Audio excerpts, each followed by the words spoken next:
dan lumayan rame. Nah, sementara kalau laundry rumahan ini menurut saya jarang menggunakan tenaga karyawan.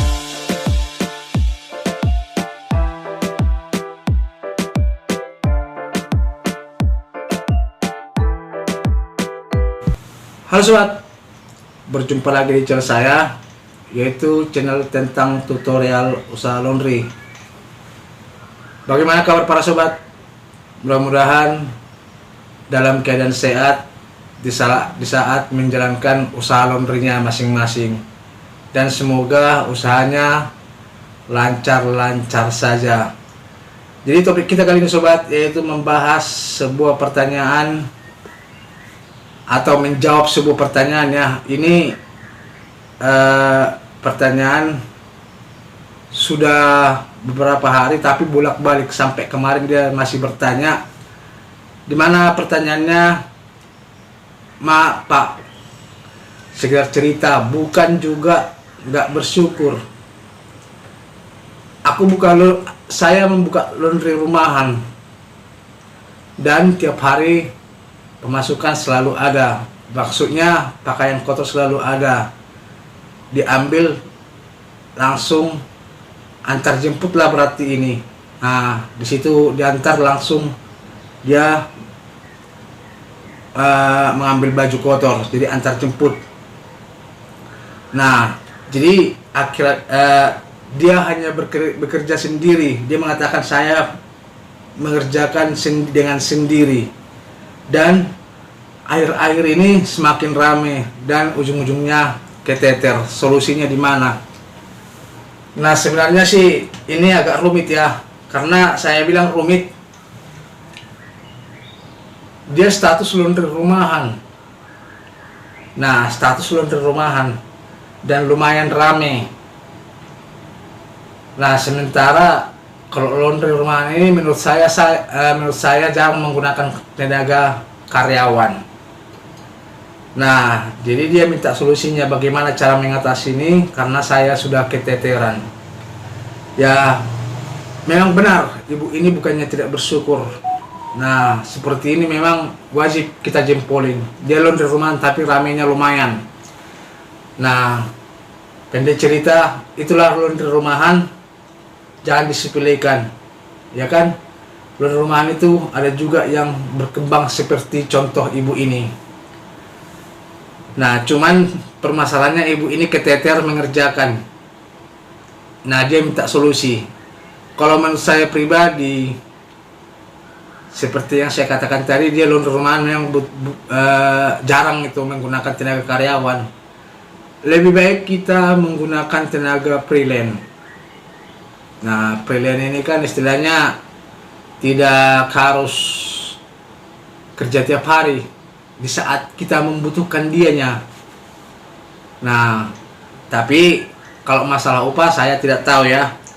Cuman kalau freelance itu di usaha laundry yang buka di tempat umum, freelance itu rata-rata gajinya 70.000 per hari. Nah, itu freelance. Nah, jadi itu pun tergantung orangnya juga. Apakah yang si tenaga freelance ini punya target atau tidak, atau hanya sekedar membantu. Nah, tapi kalau si ibu ini keteternya di proses penyetrikaan. Nah, bahkan dia juga katanya mau sampai 3 hari pakaian yang belum kena setrika. Nah, salah satu contohnya solusinya yaitu freelance. Kalau freelance ini ya kita membutuhkannya tergantung kita. Kita mau kita pakai 2 hari, kita hanya pakai dia 1 hari. Nah, tergantung kita. Itu namanya freelance. Nah, jadi kalau seandainya kita membutuhkan lagi, dia bisa kita panggil lagi. Cuman dengan catatan, kalau menurut saya freelance ini kan istilahnya karena tidak ada ikatan kerja itu, kalau saran saya sih janganlah kita kasih upah freelance itu terlampau minim. Itu sangat beresiko. Resikonya gini, kita mengasih gajinya terlampau minim untuk selanjutnya jika kita membutuhkan tenaga freelance ini, takutnya dia menolak dan tidak mau. Nah, jadi saran saya seperti yang saya katakan tadi itu, kalau di daerah saya sendiri itu gaji freelance 70.000 per hari. Nah, jadi itu pun tergantung orangnya, ya kan? Karena di mana-mana kalau menurut saya freelance ini kan banyak juga yang ditargetkan kerjanya. Banyak yang ditargetkan, banyak juga istilahnya yang contohnya targetnya seperti ini. Kamu harus mengerjakan hari ini sekian kilo. Nah, kalau tidak, ya gajimu tidak sebanyak itu. Nah, ada juga freelance tim borongan.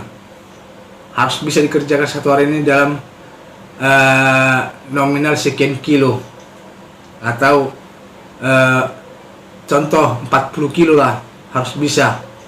Nah, jadi makanya saya katakan tadi itu freelance itu tergantung para pengusaha laundry bagaimana metode cara penggunaannya tenaga freelance ini. Jadi kalau menurut saya pribadi sih seperti ibu ini lebih baik menggunakan tenaga freelance.